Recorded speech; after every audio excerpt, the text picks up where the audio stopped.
আপনারা কে কে আমার কাবাবের রেসিপিটা দেখেছিলেন? যারা দেখেছিলেন তারা জানেন আমি যেদিন কাবাব তৈরি করেছিলাম সেখান থেকে আমি কিছু মিশ্রণ উঠায় রেখেছিলাম, বলেছিলাম যে ওটা দিয়ে আমি আরেকটা রেসিপি তৈরি করব। তো আজকে ওই কাবাবের মিশ্রণটা দিয়েই আমি কাবাব পরোটা তৈরি করব। এই জন্য আমি কাঁচা আটা মাখিয়ে নিয়ে একটা ডো তৈরি করে সেখান থেকে এই 3টা লেচি কেটে নিয়েছি পরোটা তৈরির জন্য। এখানে কিন্তু লেচিগুলো একটু বড় বড় সাইজের কাটতে হবে, কারণ এই পরোটার পুর হিসাবে আমরা কাবাবের মিশ্রণটা এর মধ্যে দিব।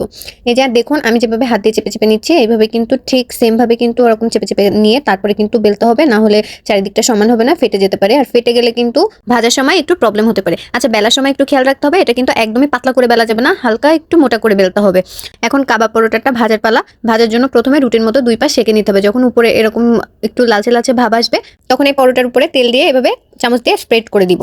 এরপরে আবার উল্টিয়ে সেম ভাবে উল্টা পিঠেও এরকম ভাবে তেল স্প্রেড করে 2-3 বার উল্টে পাল্টে সুন্দর করে ভেজে নিব, যেন কাঁচা না থাকে। দেখতেই পাচ্ছেন আমার এটা মোটামুটি ভাজা শেষ। এখন আমি এটাকে উঠাই নিচ্ছি এবং সেকেন্ড আরেকটা পরোটা তৈরিতে আমি চলে যাচ্ছি।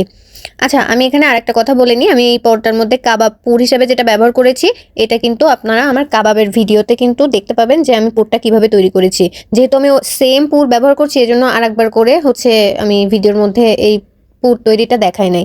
আপনারা যদি এই পুর তৈরিটা দেখতে চান, তাহলে অবশ্যই আমার কাবাবের ভিডিওটা একটু দেখে নেবেন। ওই ভিডিওতে কিন্তু আমি ডিটেলসে দেখিয়েছি। তো আমার আর একটা পরোটা বাকি আছে, এটা হয়ে গেলেই মোটামুটি আমার পরোটা শেষ হয়ে যাবে। আমি কিন্তু আজকে এই পরোটার সাথে খাওয়া যায় এরকম একটা সস তৈরি করে দেখাবো। সেটা দই দিয়ে তৈরি হবে, আর খুবই ইজি, একদমই বাসায় যা থাকে তাই দিয়েই তৈরি করা যায়। খুবই ইজি, মাত্র 2 থেকে 3 মিনিট সময় লাগে। আর এই পরোটার সাথে খাওয়ার জন্য এই সসটা একদমই পারফেক্ট। এই সসটা থাকলে আর কিছুই লাগে না। এই সসটা তৈরি করার জন্য আমি একটা বোলের মধ্যে 3 চামচ টক দই নিয়ে নিয়েছি, একটু ভাজা জিরা গুঁড়া, লবণ, চিনি আর সামান্য একটু গরম মশলা গুঁড়া দিয়ে নিব।